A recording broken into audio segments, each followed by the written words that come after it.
CEDA's undertaken this latest research on entrenched disadvantage on the back of some work we did in 2015 and again last year in 2018 on inequality. And really what that work shows is that notwithstanding the fact that we've been growing for almost 3 decades, there are groups of people and families who remain deeply and persistently in disadvantage, and that's actually just not acceptable for a country as well off as ours.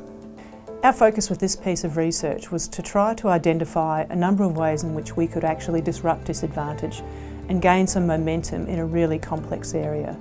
It's the first paper in a series of 3, and that's quite intentional. We want to put some ideas out there, some of which will be challenging, so that we can get some feedback on those and start understanding how we can actually build change in a system that will be long-term and will drive sustainable outcomes.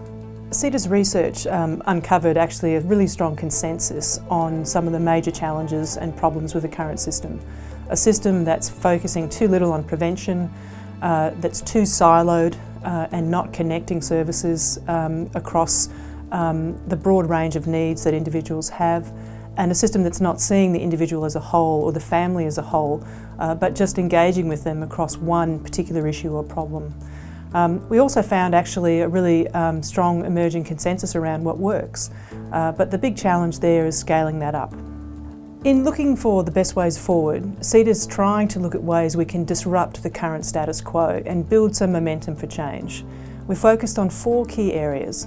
1, how we can use data to actually end the next generation of disadvantage. 2, how we can help people with navigators find their way around a really complex system and connect services which at the moment they're not getting access to. 3, how we can actually strengthen the safety net, a safety net which almost everyone agrees is inadequate. And 4, how we can rebuild a culture of evaluation so that we can learn which programs are working and support those and actually stop funding the programs that are having no impact. We'll be putting the research out. Obviously we want people to read the report and engage with the report, but we'll also be holding events around the country to enable people to express their opinions on what we're putting forward, how workable they think it is, and whether there are better ideas out there.